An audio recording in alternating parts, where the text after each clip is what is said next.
we're gonna talk about all of the books I read for December. Oh my god, this book is a 5-star for me. Holy crap, this book was insane, crazy, took me on a trip. I'm sorry, I did not like it. Hello my lovelies, welcome back. My name is Feedy, for those of you who are new here. Y'all, Okay. First of all, I tried recording this yesterday, but the problem was that it got dark really fast and I couldn't. I broke down. I just couldn't do it. I started crying. I'm just like, no, I can't do this. I can't do this right now. It was really rough. I'm in my luteal phase right now. I'm just not having it. So here we are, starting again. Not a lot of light happening, not a lot. I have maybe like 30 minutes of good light. So we're going to try our best. So I'm gonna shut up now. And we're gonna talk about all of the books I read for December. This is my December reading wrap. And because I had such a hard time yesterday, and I've actually been pretty busy today, I just came back from Pole and I'm tired. We have an emotional support drink with us today to help us through. One last note before we start off with our reading wrap. I had mentioned in my previous video, the 2025 reading wrap, some of my goals, and one of them was to make my reviews a little bit more substantial. That's not gonna be the case for this one. This one's still going to be all vibes, because when I wrote these book reviews, it was still December. I still had not decided, hey, I'm going to put a little bit more effort in writing book reviews. My next reading wrap is going to be a little bit more eloquent. I don't know. There's going to be more than just vibes, right? I'm going to talk about like writing style and pacing and characters and just stuff like that. Right now, I'll do my best, but like I said, these book reviews were written before that goal. Yeah, here we are now. That's enough blabbing. We have very limited light right now, so grab a drink, get cozy, and let's get started with this video. Let's open up my emotional support drink. This one's good. Which one's this one? Pink Slush. I have my iPad here. I will be looking at my notes to touch base on what I thought about the books because it'll make things faster. In total for December, I read, hold on, let me count. 1, 2, 3, 4, 5, 6, 7, 8. I think 8 books. I think I read 8 books for December. Let's start off with our first book, and you can kind of see what it is because of the sprayed edge. But the first book I read for December was Saving Six by Chloe Walsh. If you have been with my channel for a bit, you know that I'm obsessed with this series right now. I really enjoy the series, which is insane because I was so hesitant about picking it up since I heard it was cringy and I didn't really want to read about high school kids. It's so much more than that. I've already said it so many times, but in case you don't know, this is a really good series. This is the 3rd book in the Voice of Tommen series, the first 2 books being Binding 13 and Keeping 13. This story follows Joey and Aoife. It's their love story. If you've read book 1 and 2, you went through the Lynch house already. Book 3 takes you back to the Lynch house from like all the way to the start when Joey's, I think, 12, if I remember correctly. Yeah, you're going back to that house, and that was really rough, and I knew this going in, which is why I pushed it for a bit because I just needed to mentally prepare for that. Oh my god, this book is a 5-star for me. Binding 13 was so close to a 5, but Saving Six, this is a 5-star for me. Joey and Aoife, my heart for Joey. Okay, hold on. Let me look at my notes before I get off topic. So like I said, this story follows Joey and Aoife. Joey basically feels like he has the weight of the world on his shoulders because he does come from an abusive household and he feels like he needs to take care of his siblings and his mom and protect them from their dad. He is going through a lot in his life, so definitely check content warning. He's trying to be this like provider for his family and like protector for his family, and it's turning out to be too much that he ends up turning to drugs and starts having a problem with substance abuse. And then on the other hand, we also are following Aoife, who met Joey before all of this started at like 12 years old when they started school, and Aoife and Joey hit it off well at first, and then Joey kind of just like disappeared and did not want anything to do with Aoife, but Aoife is just trying to befriend Joey and trying to be with him because she's just really likes this guy, right? So it does follow the story between Joey and Aoife. I very much simplified it a lot. You really have to read this book. You have to read the whole series, but this one right here is my favorite book, and I think it's because of Joey and the hardships he goes through, and even Aoife, because there were points where Aoife, I was just not understanding why why she would stay with someone or why she would do certain things because she seems so smart. But at the same time, it made so much sense because like she is dealing with her own traumas, maybe not as heavy as Joey's, but that doesn't take away from her own feelings, right? She's trying to navigate being a teenager, and teenagers don't always make the smartest choices. I know I didn't when I was a teenager. So it just makes a lot of sense. I feel like they're both very humanly flawed, and I really enjoy that from characters. It just makes me connect with them more because the characters feel more alive to me, and these characters just feel so alive to me. I just want to protect them and hug them. I really just want to go into the book and give Joey like the biggest hug and just protect him. So I'm literally just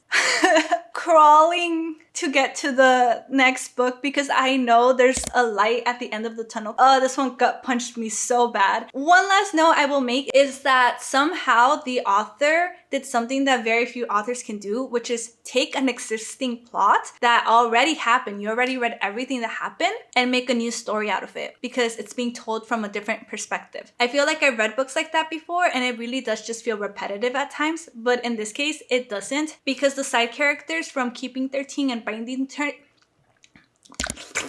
saliva, too much saliva in my mouth. The side characters from Keeping 13 and Binding 13 became the main characters, and everything is seen through their eyes, and now it's their story. So there is a little bit newer stuff, like for example Aoife's life we had no idea about, but we also get to see how Joey feels throughout everything that was happening. Really like that. I think that was the last note. Saving 6 is definitely a 5-star for me.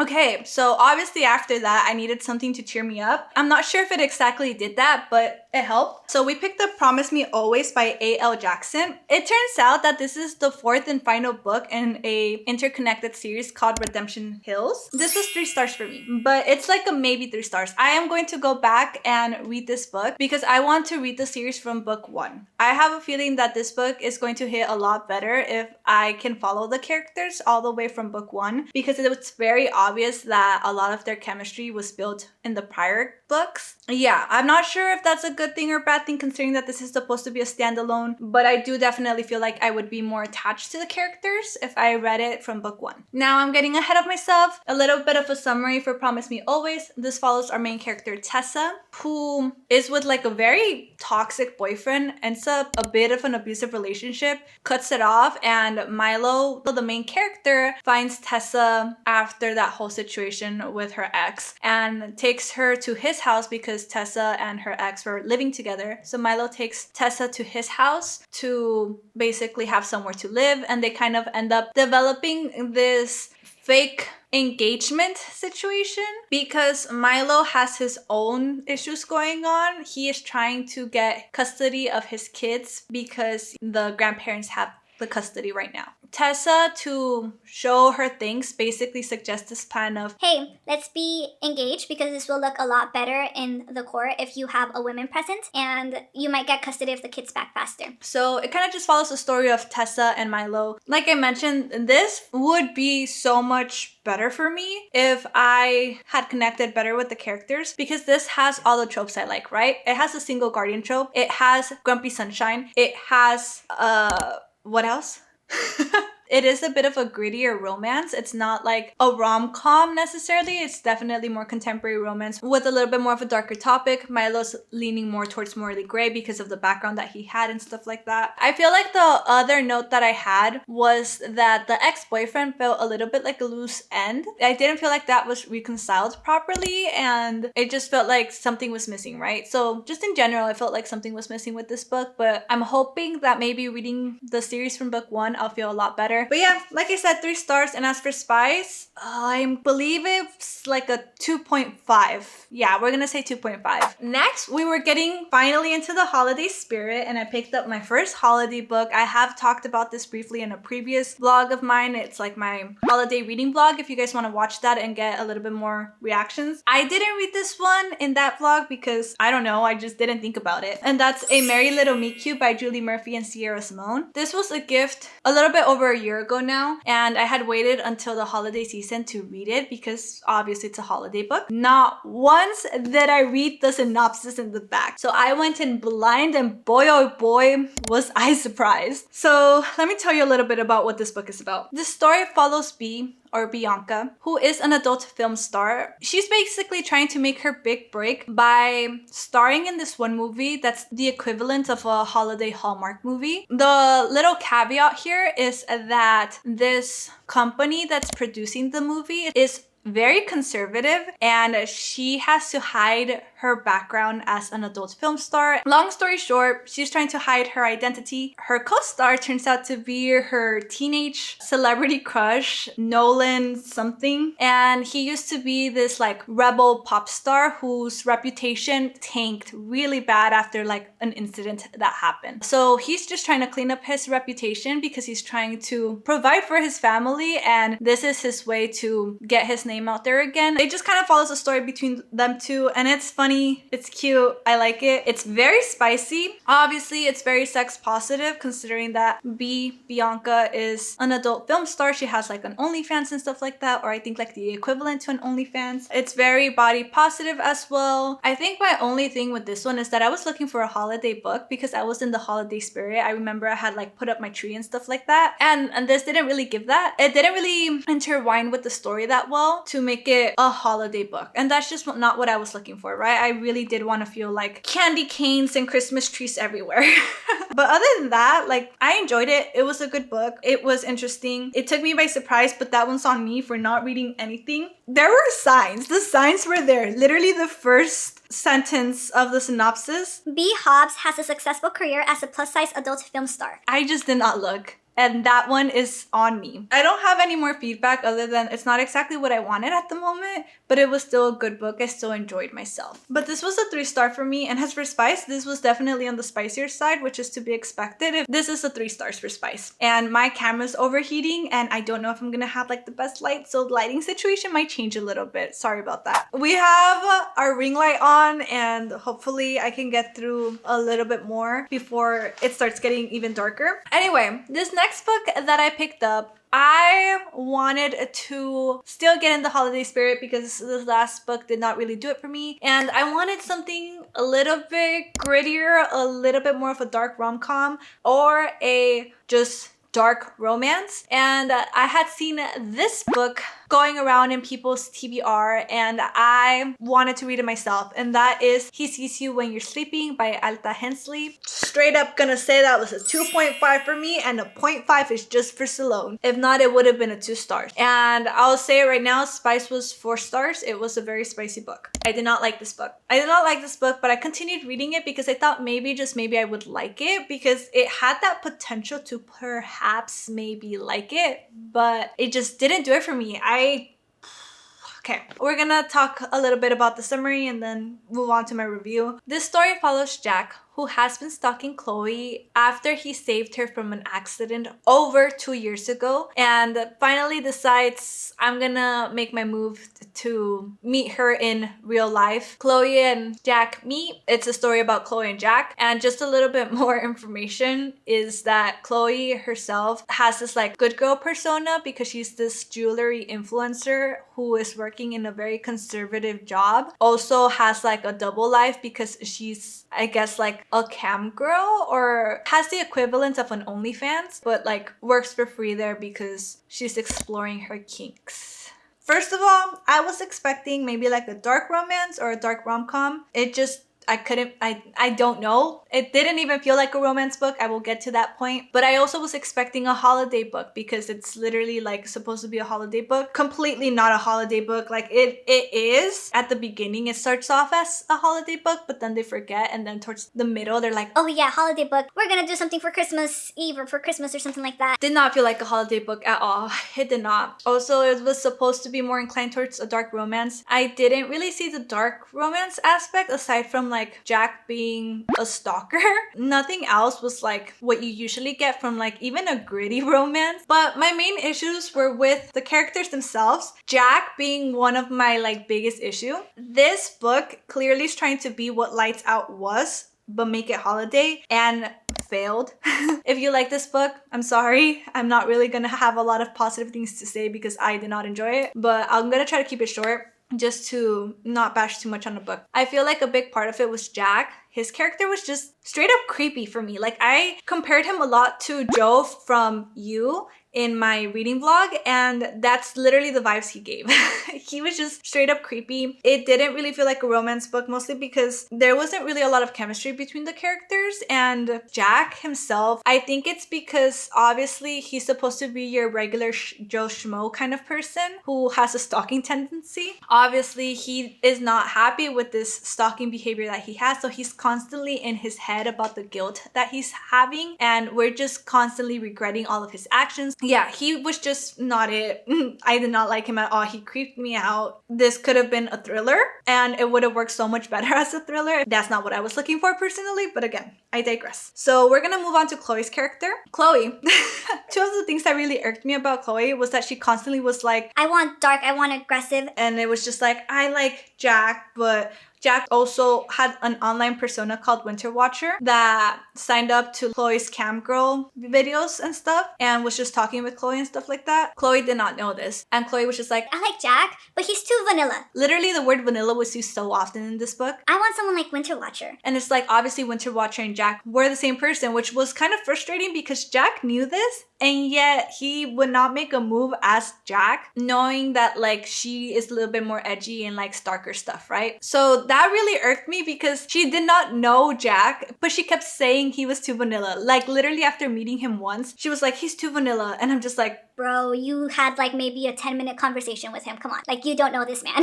Another thing was her whole cam girl persona. It was really frustrating because she had this like whole situation of, I can't lose my job because I need my job to pay for this apartment that I live in. And if they find out that I'm a cam girl, then that's it. That's it for me. I'm just like, girl, you're not even getting paid to be in this like OnlyFans. Why are you risking it?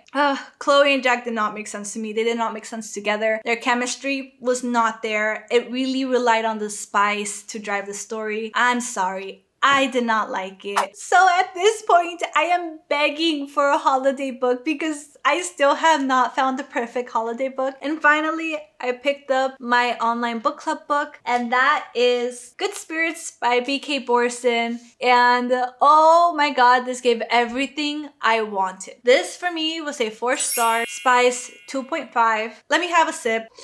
A quick summary. Nolan, who is the ghost of Christmas past, shows up in Harriet's living room after Harriet had a bit of a rough day, and she just wanted to pamper herself and get cozy and be in the holiday spirit. And suddenly this man just shows up in her living room, and she's obviously freaking out because who wouldn't? And Nolan's just like, I'm here to haunt you because you are supposed to be a bad person and I'm trying to change your ways before Christmas. It is supposed to be a play on A Christmas Carol. Of course, Nolan soon finds out that Harriet is the sweetest, kindest person with a little bit of people-pleasing tendencies and has no idea why he's haunting her, but he's still trying to figure it out, and they're both just trying to figure out what's going on, and a romance starts to develop between the two. This book was so cute. So freaking cute. Harriet is one of those really sweet, kind people who are just trying to like make other people happy. But of course, she does have some flaws because she has some people-pleasing tendencies. Nolan for me was such a mystery, and I wanted to know more about Nolan. I feel like if we got a little bit more history on Nolan and kind of figure out a little bit more about him, this book would have been a little bit more of a higher rating for me. I get it. This is, at the end of the day, a quick romance book. It still had all of that good holiday spirit, and I feel like a lot of it was because it was supposed to be a retelling of A Christmas Carol, but also just like the activities that they would do, the descriptions of the homes and the decorations, Harriet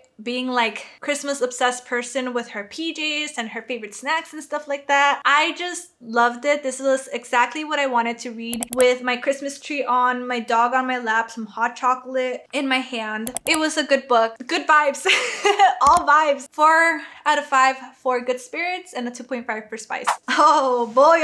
After that, I picked up a book that one of y'all recommended, and thank you so much for this recommendation because holy crap, this book was insane, crazy, took me on a trip. I need to read more sci-fi, that's for sure. I have a bunch of other sci-fi books I want to read, and this just made me want to read more of those sci-fi books. And that is Dark Matter by Blake Crouch.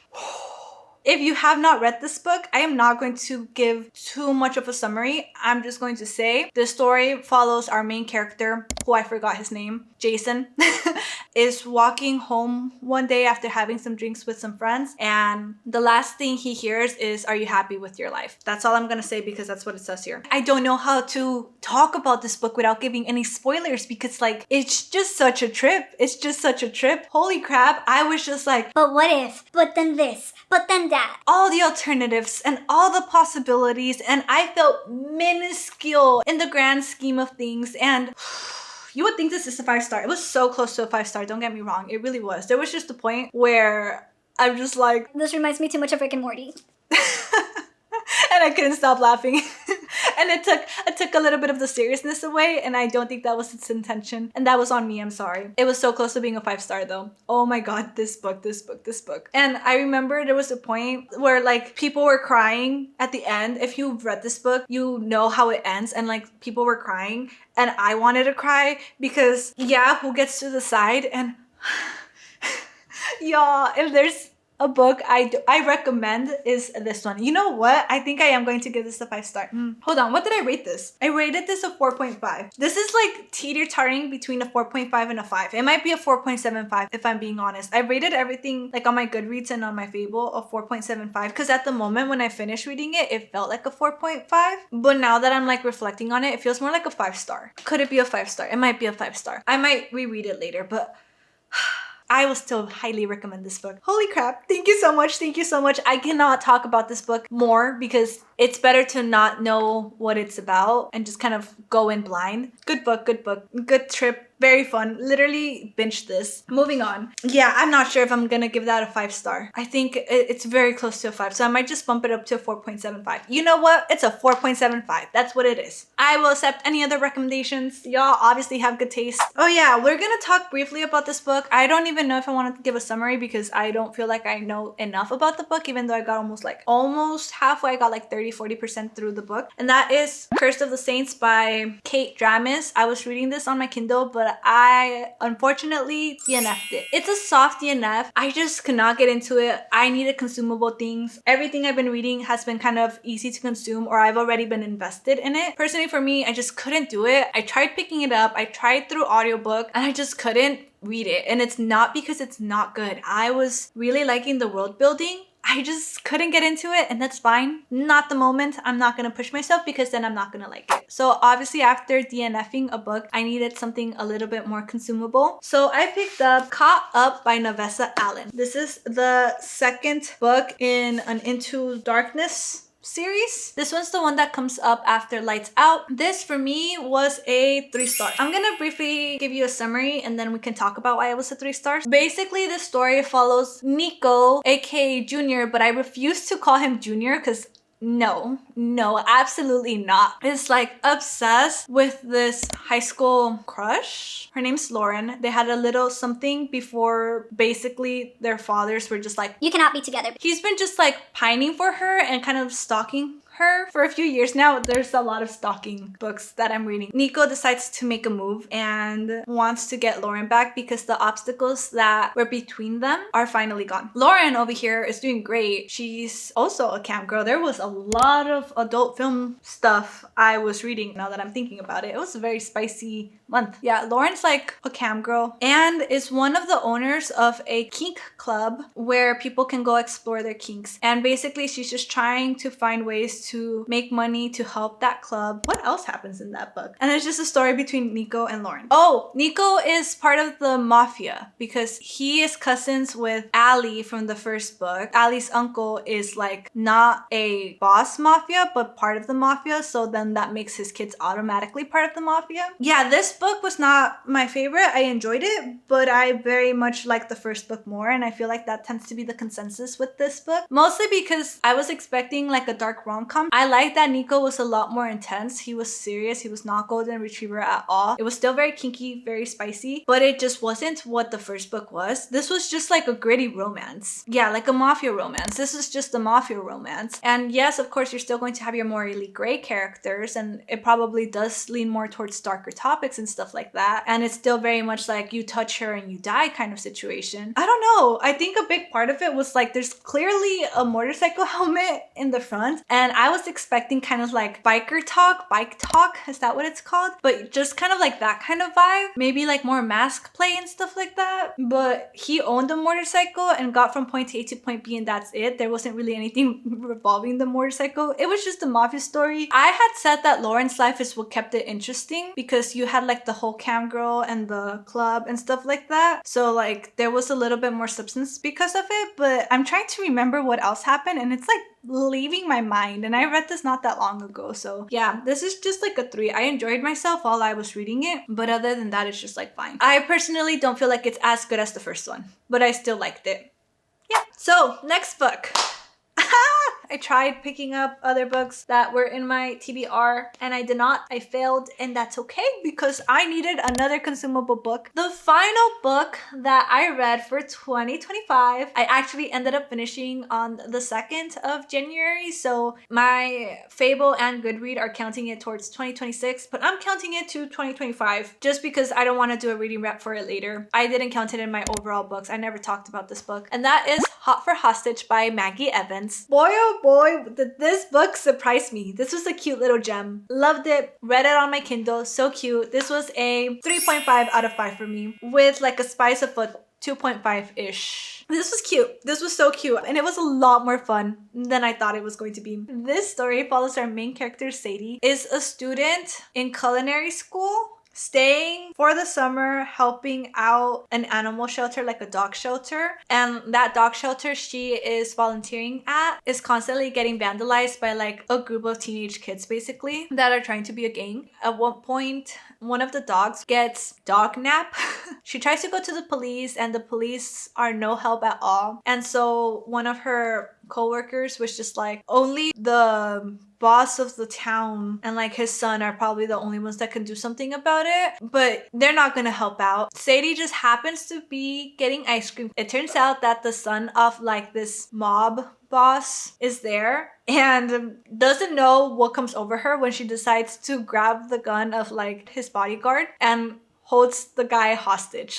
I'm doing such a terrible job at explaining this book. Just know that she accidentally, but also not accidentally, takes this dangerous person hostage. And obviously, he's not really a hostage, but he's just playing along because he finds her cute. So it's a story about Davian and Sadie. Davian's the guy that got taken hostage. And it is the cutest thing. Mind you, this book takes place in like 2 days. 3 days. The pace is very fast. It is absolutely ridiculous and I loved it. And because it was so fast paced and easy to consume, it just made it so much more enjoyable. It wasn't taking itself too seriously, which I'm glad because the circumstances were so ridiculous, and I think that's just what made it more fun. I don't know, it was cute. It was cute. It took me by surprise. A 3.5 with the spice of a 2.5. I liked it. This is an indie book by an indie author. I haven't really seen people talk about it. Give it a shot. It's a cute rom-com with a little bit of like intensity because the guy is supposed to be definitely morally gray. I just liked it. I liked it. I don't know what else to say. I enjoyed it. I had fun. It was a fun book and I will recommend it to everyone because yeah, that author needs that support. Y'all go check out this book. Go check it out. It's on Kindle Unlimited. I liked it. That's all the books I read for December. 8 books later and here we are now. This reading wrap is not the first reading wrap I wanted to give for the year, but here we are. I